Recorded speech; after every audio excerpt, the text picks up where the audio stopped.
You want to know the truth about why ignoring an avoidant makes them obsessed? It's not punishment, it's peace. You know what's truly interesting about human relationships? Most people believe that love is proven by chasing after someone. We run after them. We send the first message. We keep explaining our feelings again and again, hoping that if we express ourselves the right way, they'll finally get it. But when it comes to a person with an avoidant attachment style, chasing doesn't build closeness. It destroys it. Because for the avoidant, love has always felt like too much, like something that takes away their air. So the very actions that you believe show care and devotion are actually what trigger their deepest fear, losing themselves in another person. When you stop chasing, something powerful begins to shift. You change the energy completely. You stop moving from a place of anxiety and begin standing from a place of calm self-respect. And that silence, your silence, turns into the strongest message you could ever send. You're no longer saying, "Please notice me." You're saying, "I notice myself." That single change shifts the entire dynamic. Avoidants aren't cold or heartless. They're not incapable of love. They just learned to survive emotional closeness differently. When they were growing up, many avoidants experienced love as unstable or conditional, something that had to be earned, something that came with invisible strings attached. Maybe they had to behave a certain way to get affection, or maybe the love they received was overwhelming or inconsistent. So, they learned to pull away when someone got too close, not because they don't care, but because intimacy feels like losing control to them. Now, think about what happens when you stop chasing someone like that. You take away the emotional pressure that keeps them defensive. Suddenly, they're not fighting to keep their space or guarding their independence. They're not preparing themselves for emotional demands. They finally get to breathe. And in that space, something new shows up: awareness. Your silence becomes their mirror. It gives them room to feel, to think, to notice what's missing. Because for the first time, your connection doesn't feel like a responsibility. It feels like a choice. And that's powerful, because avoidants want one thing more than anything else: emotional safety. They want to know they can be close to someone without disappearing into them.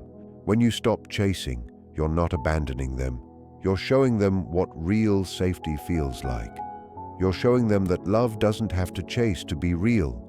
It can exist quietly, steadily, confidently, without fear or desperation. Psychologically, what's happening inside them is fascinating. The avoidant nervous system is wired to react to space with curiosity, not pressure. When you step back, you stop triggering their stress response. Instead of seeing you as someone who's trying to control or corner them, they begin to see you as a source of calm. That peace draws them in.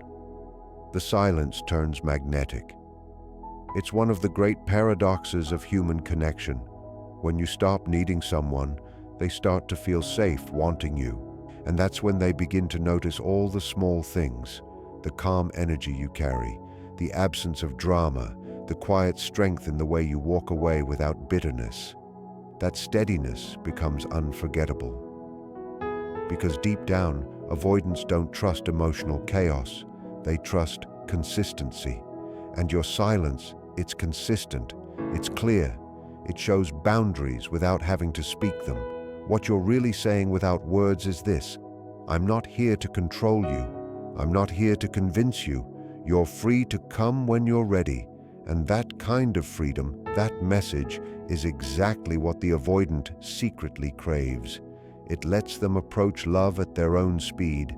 It gives them space to feel safe without feeling trapped. There's something almost poetic about that, isn't there?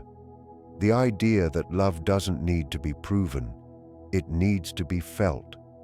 That real connection doesn't demand, it invites. Through your silence, you're teaching them that love doesn't have to chase or shout to be true. It can whisper, it can rest, and still be powerful. That's emotional maturity on a rare level, because it's not easy to stay silent. It's not easy to stop defending your worth, but it's in that quiet space where transformation begins, both for them and for you. When you stop chasing, you take your power back. You start realizing that love isn't about convincing anyone to stay. It's about knowing that your value doesn't depend on whether they do. You begin to understand that silence isn't emptiness. It's clarity. It's the space where truth rises to the surface. And in that truth, you see something profound. Your worth was never tied to how hard you tried to be loved. It was always in how deeply you were able to love yourself. And here's the strange twist. The moment you let go, the avoidant starts to feel your absence. Not because you punished them, but because your energy changed. You stopped trying to control how they saw you. You stopped trying to manage the story. And that absence of control, that peace, is what finally gets their attention. They begin to feel the space where your energy used to be, and they realize that your love was never the problem. Their fear was. That's the turning point. Silence doesn't just end the chase. It ends the illusion that love must be earned. It teaches both of you what real love feels like. Freedom without fear, closeness without control, space without separation. So if you've stopped chasing someone who avoids intimacy and you're wondering what to do now, the answer is simple. Stay still. Let your silence speak for you. Let your calm energy show them that love doesn't have to fight to exist. Because sometimes the most powerful "I love you" isn't said out loud. It's felt in the quiet. One of the hardest truths in relationships, especially with avoidant people, is that your love, no matter how real, can sometimes feel like pressure to them. You can be kind, patient, and genuine, yet if you're always trying to fix the distance, they don't feel cared for, they feel trapped. Here's why. For an avoidant, love that demands emotional performance feels unsafe. It reminds them of every time vulnerability brought pain or disappointment in the past. That's why the most healing message you can give an avoidant isn't "I love you, please open up." It's "I see you, and I'm not here to fix you." Those words lower their defenses instantly because they carry something they've rarely experienced: acceptance without an agenda. You're saying, "I understand your struggle, and I'm not trying to change it." That's a completely different form of love. It connects on a level beyond emotion. It touches the nervous system. Think about how an avoidant experiences closeness. Their body literally treats emotional intimacy like a threat. It's not that they don't want love, they do, but their mind and body have learned to connect love with losing safety. So, when you try to fix them or constantly prove your love, you're unknowingly reinforcing their fear. They start to feel like they're being pulled into something they can't control, and that's when they pull away. Not because they've stopped caring, but because they're trying to breathe again. But something beautiful happens the moment you stop trying to fix them. You give them permission to exist as they are. You say, "You don't have to perform to make me comfortable." And that's where true connection begins. Not when someone changes to be loved, but when they feel safe enough to be themselves. Ironically, that's what begins to change them. Acceptance opens doors that pressure slams shut. That's the secret most people miss. Avoidants don't run from love itself. They run from emotional pressure disguised as love. They want to know that even when they're imperfect, they're still respected. So when your energy shifts from trying to break through their walls to simply being there, they start to relax. You become the one person who doesn't make them feel wrong for needing space. That doesn't mean you accept neglect. It means you stop begging to be seen. You see yourself instead. You lead with understanding instead of panic. You talk less and listen more. You stop asking, "What's wrong with you?" and start saying, "I understand this is hard for you." That isn't weakness, it's strength. because it takes real courage to love someone from awareness instead of control. It's the difference between love that possesses and love that understands. Possession says, "I'll love you when you meet my needs." Understanding says, "I'll love you while you learn to meet your own." That's higher love, conscious love, the only kind that can truly reach an avoidant heart. And here's the beautiful part. When you stop trying to fix them, they begin to see you differently. You become safe. You become the calm they never knew they needed. And that peace draws them closer, not because you begged, but because you allowed. You stopped chasing love and started becoming it. You let your stillness speak louder than your words. Remember this truth. No one heals through pressure. People heal through presence. When someone feels accepted as they are, their body relaxes, their mind calms down. They begin to connect closeness with peace instead of panic. And that's when the real healing begins. Not because you fixed them, but because your acceptance showed them they were never broken. That's the deeper truth about love. We're taught that loving someone means changing them or helping them become better. But mature love isn't about reshaping someone to fit our comfort. It's about standing beside them long enough for them to unfold naturally. You teach through your example.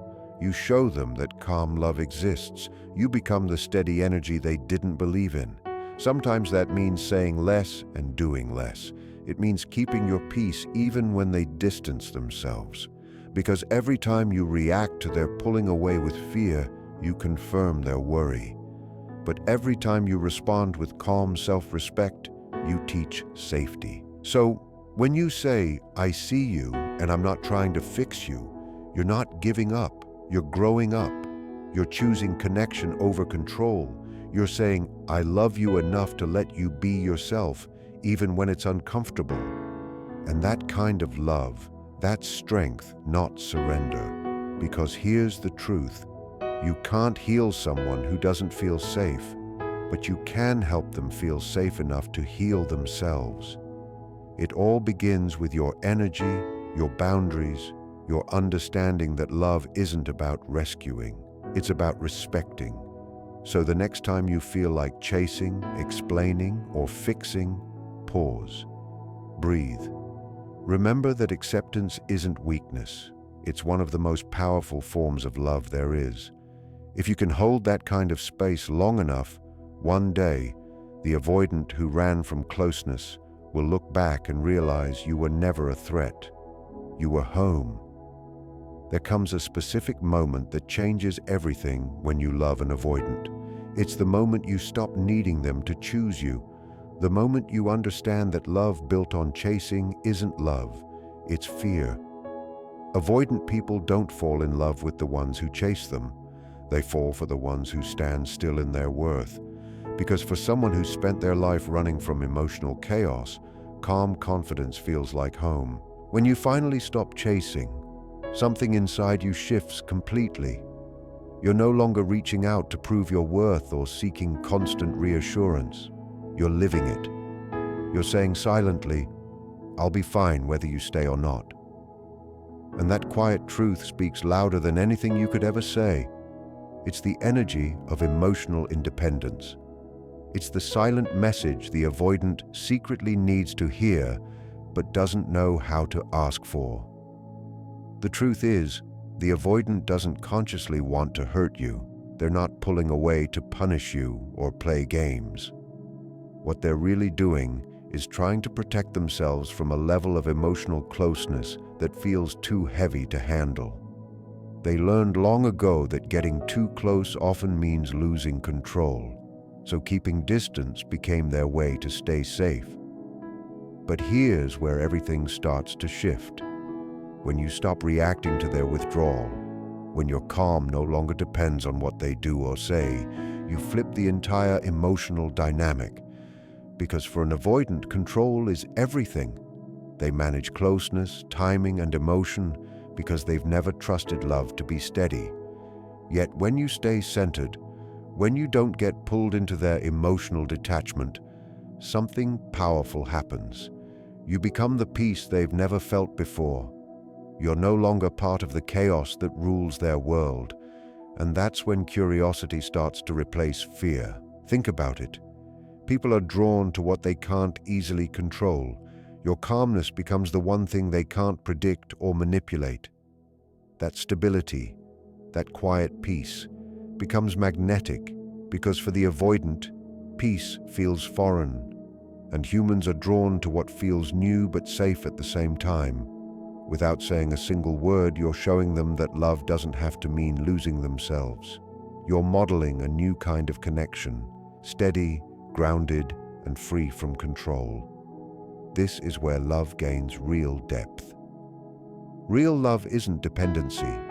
It's two complete people choosing each other, not two broken halves clinging out of fear. And when you truly embody the mindset of, "I'll be okay without you," you're not rejecting the avoidant, you're honoring the truth of love itself, because love that demands is not love, it's attachment. Real love allows, it gives space, it stays strong even in uncertainty. That's freedom. And the avoidant feels that energy. They notice when you stop explaining yourself. They notice when you stop seeking their validation. They notice when your peace no longer depends on their behavior. That's when they start seeing you differently.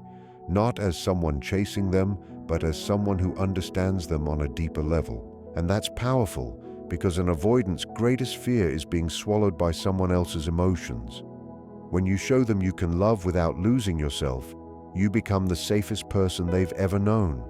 It's ironic, isn't it? What pulls the avoidant back isn't your pursuit, it's your peace. It's your decision to stop chasing, stop begging, stop performing just to be seen. That's what shakes them, in a good way. Because deep down, they don't want to be in control forever. They want to rest. They want to feel safe enough to open up without losing who they are. Your calm confidence gives them that safety. Psychologically, this shift is deep. When you stop depending on their approval, you move from an anxious nervous system to a calm one. You shift from emotional reaction to emotional regulation. And when your nervous system calms, theirs naturally starts to mirror it. That's what psychologists call co-regulation, when one person's calmness helps the other feel safe enough to drop their guard. You literally teach the avoidant how to feel safe in love, not through words, but through your energy. That's the real power of emotional stability. You're no longer chasing reactions. You're leading with quiet certainty. You're saying through your energy, "I choose peace over panic." And that energy speaks louder than any words ever could. It builds respect. And deep down, respect is what every avoidant craves most. They want to feel that the person beside them isn't relying on them for emotional survival. That's what earns their trust. That's what opens their heart. The truth is, avoidants don't want someone who disappears every time they pull away. They want someone who stays steady, someone who doesn't fall apart when they need space, someone whose worth isn't tied to closeness, but to presence. That's what makes you unforgettable. That's what makes you stand out in a world full of need and noise. And here's the real point. You don't do this to get them back. You do it because you've grown, because now you understand that peace is more powerful than pursuit, and self-worth speaks louder than begging for attention. Whether they return or not is no longer the question. The real victory is that you've learned to stand firm in your own emotional strength. When you reach that kind of self-respect, you stop performing for love. You stop trying to earn what should be freely given. You stop chasing people who mistake peace for boredom and love for control. And when that happens, everything in your relationships changes because you have changed. So if you're wondering what the avoidant secretly needs to hear once you stop chasing, it's this: I care about you, but I'll be okay without you. That truth sets both of you free, because love isn't proven through pursuit, it's proven through peace. There's a quiet moment of deep understanding that comes when you realize this truth. Love isn't a cage, it's a choice. And for the avoidant, that realization doesn't come easily. Their entire experience with love has been shaped by fear, fear of losing control, fear of being consumed, fear of repeating the chaos that closeness once brought. To them, love has never felt like freedom. It's felt like confinement. But when you stop chasing, stop explaining, stop proving your worth, something remarkable happens. You rewrite what love means for them. Your calmness, your silence, your emotional steadiness all begin to send a new message. I'm not here to trap you. I'm here to choose you freely. And you can choose me freely too. That's when everything shifts. Because for the first time, love starts to feel safe. Avoidants don't respond to pressure, they respond to peace. They don't open up when you demand closeness. They open up when they feel safe enough to know that connection won't cost them their sense of self. And that's exactly what your stillness shows them. It teaches that love doesn't have to mean control or persuasion. It can exist in space, alive, real, but not suffocating. Think about that. How many times have you held on so tightly that you lost your peace in the process? How many times have you mistaken intensity for intimacy? The avoidant teaches you something profound, not through words, but through experience. That real connection only exists when both people feel free enough to stay by choice, not fear. That's the paradox. The tighter you hold on, the more they slip away. But the moment you let go, not from anger, but from trust, you create space for love to breathe. And that's what avoidants crave deep inside. They want to know they can love without being controlled. They want to know they can stay and still feel like themselves. This touches on the human need for autonomy. Everyone needs to feel they have agency over their own life. When you stop trying to control how the relationship unfolds, you give both of you that freedom back. You let them choose, and at the same time, you take back your own power. That's when love becomes balanced again. What many people don't see is that avoidants don't actually crave distance. They crave freedom inside connection. They want to feel that they can love without disappearing in the process. When your energy moves from control to calm confidence, you show them love doesn't mean losing independence. It means sharing it. That's what draws them back. Not your tears, not your messages, not your longing, but your peace. Your calm detachment becomes proof that you're not trying to own them, only to understand them. You're no longer saying, I need you. You're saying, I see you. And that recognition changes everything, because it speaks to something deeper than attraction. It speaks to trust. Philosophically, love without freedom becomes possession, but love with freedom becomes true connection. And that's the kind of love that endures. When you stop defining love through control, you give both people room to show up fully. You stop pretending. You stop manipulating outcomes just to feel safe. Instead, you build a connection grounded in respect. And respect is where real intimacy begins to grow. That's why the most powerful thing you can ever say to an avoidant is, you can go and I'll still wish you peace. Because that's not weakness, it's strength. It shows a kind of love that doesn't need to hold someone tight to feel secure. It says, I trust you to make your own choices, and I trust myself to be okay no matter what you decide. That's emotional maturity. That's growth. You're not walking away from them. You're allowing them to experience real love, love without control, without fear, without manipulation. And that's when something amazing happens. The moment they realize you never tried to own them is the moment they start to miss you. Because they finally see your love never took away their freedom. It gave them peace. In that quiet space, they begin to reflect. They remember that your love didn't demand, didn't chase, didn't beg. It simply existed. And that kind of love stays with a person long after everything else fades. It lingers because it was real. When you understand that love is a choice and not a cage, you stop fighting for control. You stop playing emotional chess. You begin standing in truth. You realize the most powerful love doesn't cling, it allows. Because freedom doesn't destroy love, it defines it. So the next time your heart wants to chase, explain, or prove something, pause. Remember this: you're not here to convince anyone to stay. You're here to become someone peaceful enough to let them go if they must. That's real strength. That's real love. And when love is rooted in freedom, it doesn't have to be chased. It naturally returns. Because in the end, the love meant for you will never need control. It will choose you willingly, fully, and without fear.